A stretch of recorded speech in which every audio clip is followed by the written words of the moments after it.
All right, good morning. Are we on? Good morning.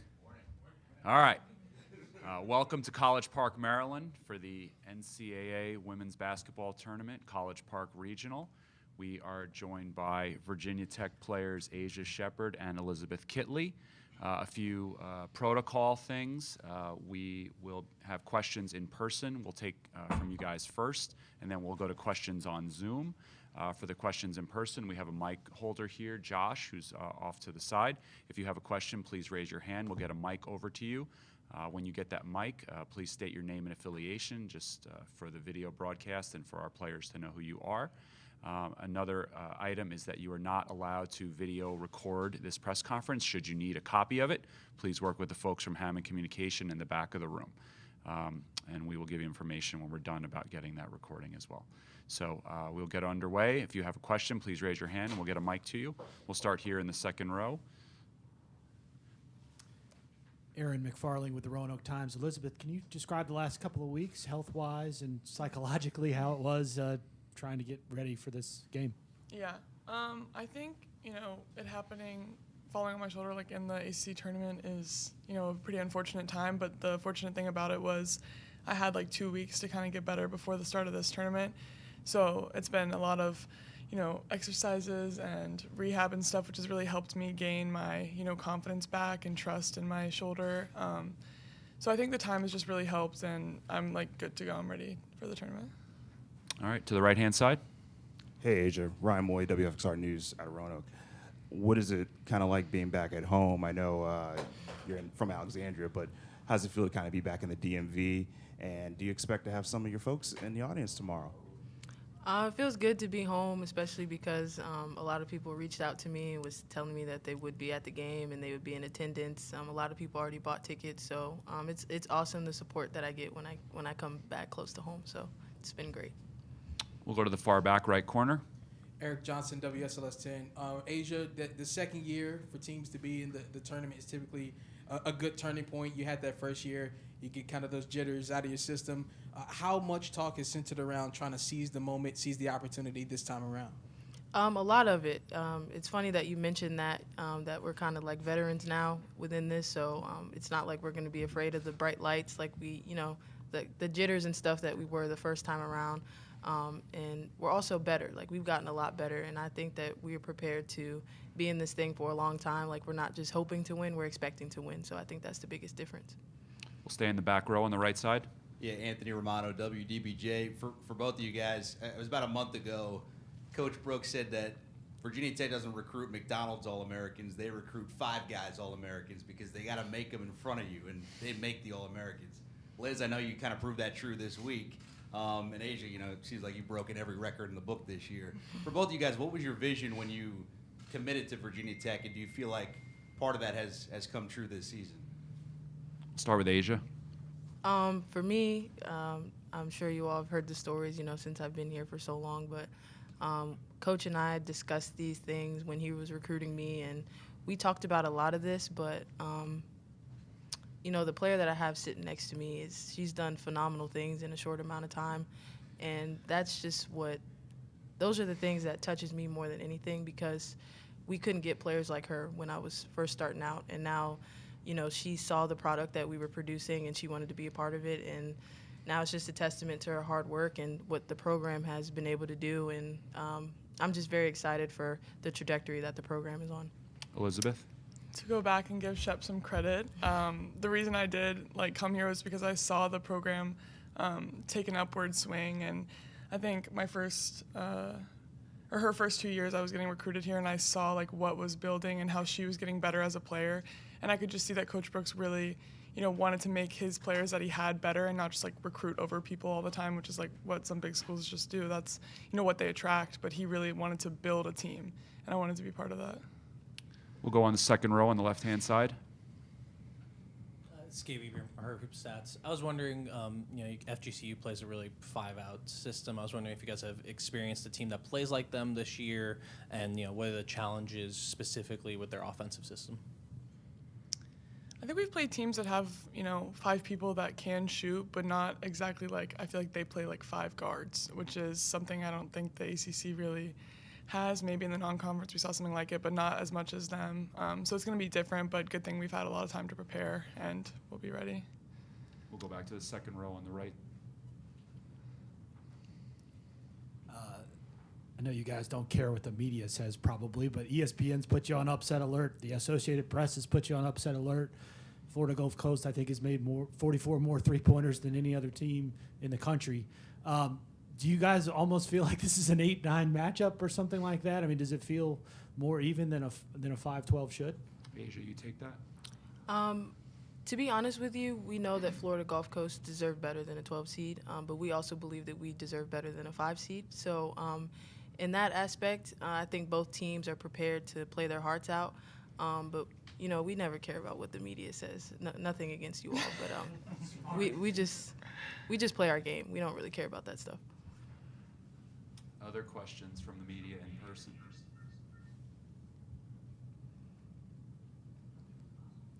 We'll take another one here in the second row. I guess defensively, what is important? I mean, how do you stop a team that loves to take that many threes, and sort of what is the key to slowing that down? Elizabeth, you take that one?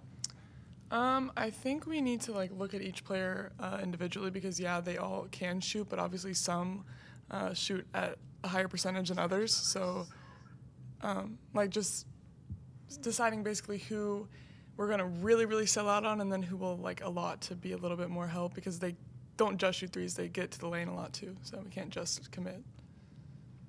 We'll go to the right-hand side, third row. You know, I know there's a lot of seriousness in March Madness, and this is for both of you or whoever wants to answer, but talk a little bit about the excitement of dancing. I mean, how exciting is it just to be here, to walk through these doors, to hit that court? I mean, how exciting has it been on this ride so far? Elizabeth, you start, then Asia. It's really exciting, especially this year because last year was COVID NCAA tournament. It was completely different. This is the first normal one that we're experiencing, so it's our second trip, but it's kind of the first traditional one.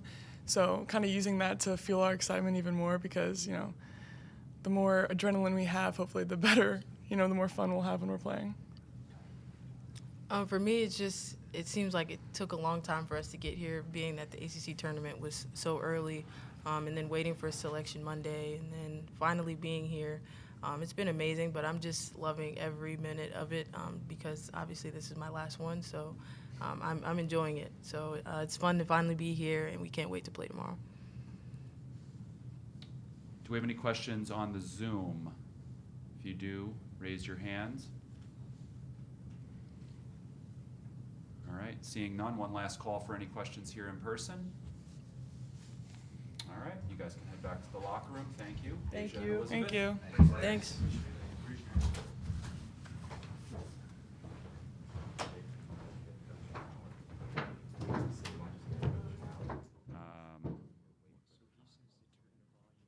Turn my volume down? Okay, that's fine.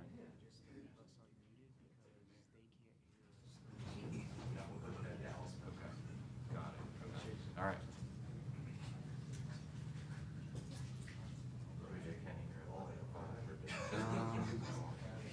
I probably want to ask the NCAA.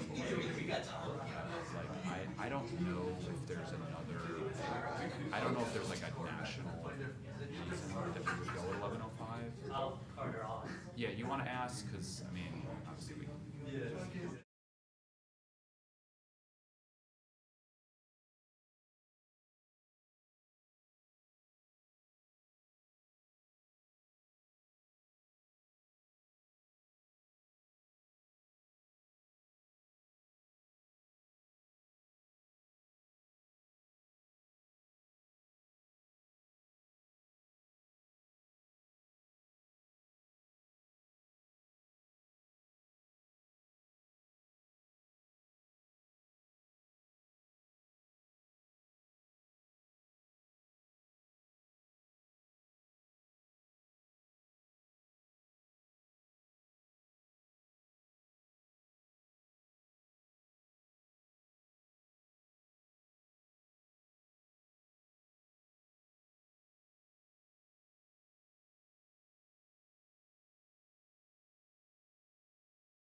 Coach Kenny Brooks. Coach, if you want to start with an opening statement about the NCAA tournament, then we'll take questions from the media. We're glad to be back. Glad to be back, obviously, under different circumstances where people are around. So last year, I thought it was a tremendous experience for us, making the tournament for the first time since 2006, to actually get our feet wet, to go experience it. But this year, it's a little bit different. We have different expectations heading to the tournament, but also being able to play in front of people. We're very, very excited about that. So it's been a tremendous year for us, tremendous growth for our program, many, many accolades individually and team-wise. And I think we took the necessary steps to put ourselves in this position. So we're extremely excited, glad to be here. Glad to be here with an experienced group, combined with a couple kids who transferred in to experience this. And so mission accomplished in that, but we're not done yet, and we feel like that we have a great opportunity to play some good basketball against some very good opponents, very good teams here, and we're looking forward to the challenges. All right, thank you for that.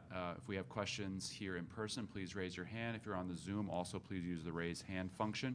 We'll start in the second row, right-hand side. Aaron McFarling with the Roanoke Times. Kenny, can you talk about just the volume of three-pointers that they take and make, and sort of the challenge that presents, and how you plan to counter that? Yeah, I get high anxiety when we play against teams who shoot a lot of threes. So obviously it's been a stressful week knowing that you're playing against a team that shoots the absolute most in the country. But I think one thing you can't do is you can't lose sight of the fact that I think that they're one of the top teams in the country, 2-point field goal percentages as well. So many people get so engulfed in their three-point opportunities, which you should, that sometimes you overlook their ability to get to the basket and shoot twos. Carl does a tremendous job with that team. They're extremely well coached. I think he's an analytical kind of guy, using the formula that a lot of NBA teams use. It's either a three-pointer or a layup. And so we understand that you have to be prepared and ready and understanding. And I've had to have some counseling sessions where I can't get upset when they hit a three, because that's what they do. All right, that's what they do. And but you can't lose sight of the fact too that they're really good at getting to the basket and shooting layups. So it's been a long week. Obviously when you're conditioned to play against ACC teams, and then all of a sudden you have 3 days to prepare for probably one of the most unique styles in college basketball. It's going to be a little bit different. But we have to keep telling our kids, you can't get demoralized when they hit a three, because that's what they do. And when you look at the volume that they shoot, yes, it worries you, but they also, they prove to be human, because I think they shoot 33% from the three. So I think we shoot 36% from the three. So there's a lot that goes into it, but you just can't fall to the fact that, okay, they're just a three-point shooting team. We'll go to the back row in the middle. Yeah, Kenny, it was about a month ago you said that you guys don't recruit McDonald's All-Americans, you recruit five guys All-Americans, because you got to make them in front of you, whatever, however you worded it. Obviously, that proved to come to fruition this week with Liz making the All-American team. If you could just speak to how that recruiting philosophy has kind of led to what this team has accomplished this season. Yeah, if I'm not mistaken, she made another one today, didn't she? U.S. basketball. Okay, yeah. Tremendous story in itself. She came here and she was highly recruited. She well coveted. Anytime you're 6'5", 6'6", you're going to get attention. But I don't think anybody thought that she would be what she is. And that's a testament to her hard work. I told her, if you meet me halfway, we'll put every ounce of effort into you to make you great. And she did more than that. The kid is a competitor, and those are the type of kids we need to go out and get, competitors, Asia Shepherds, kids who will come in and they will work, extremely hard, okay? Because, yeah, we don't have that ready-made patty that we can just put on the grill. We have to make it, we have to make it, but you have to have kids who want to be made into something like that. So that's been our philosophy, go out and get kids who, they're not a finished product and they're willing to work. And you get those kind of kids and they exceed your expectations, then you have a chance to go out and compete against anyone. And it's been a formula that we went to. It's worked extremely well. It's one that we'll continue to go to. But you have to have kids who are willing to do so. And Liz is proof. Asia Shepherd is proof. Georgia Amore is proof. And those kids have gotten, a lot better every year that they've been here.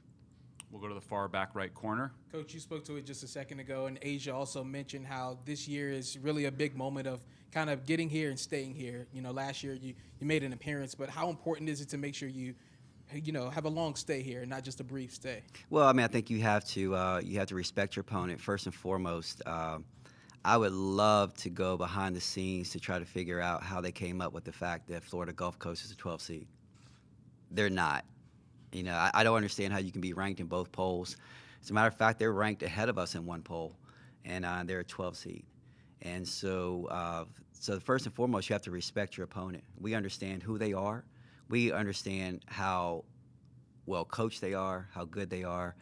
For me personally, this is like deja vu on the other side for me. I think in 2014, when I was at James Madison, we were an 11 seed, and we got hooked up against Gonzaga, who was in 6 seed, and we felt slighted. So we went in with a chip on our shoulder. And so, fast forward a few years, we understand. We understand, who our opponent is. They're very good.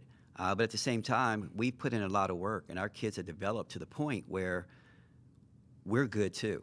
Okay, we're good too. And so we feel like that if we go out, Florida Gulf Coast is a tremendous basketball team. We know that. We respect that. But we also can't lose sight of the fact that we're a good basketball team too. And we deserve to be here, deserve the ranking that we got, the seeding that we got. And we just need to go out and play to our capabilities. We get to the point where this week has been a lot about what Florida Gulf Coast does because they're very unique in what their system, but we also focus on the fact of who we are.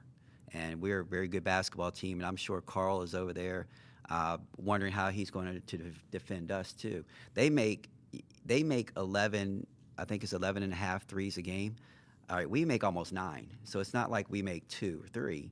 So we can shoot the basketball well too. And so I don't know. I know they give up 3 threes a game, almost 4 threes a game. I don't know if they played anybody who shoots it as well as we do. So I know we present challenges for them too. So I think we present challenges a lot of ways because we make 9 threes a game. We also have a 6'6" All-American inside. So we don't have to shoot 35 a game. Our kids don't even want to shoot 35 a game because they know that Liz is a big part of what we do. So we're just going to focus on us, and I think if we do that, we put ourselves in position to challenge and to advance. And I think that's what Asia was talking about.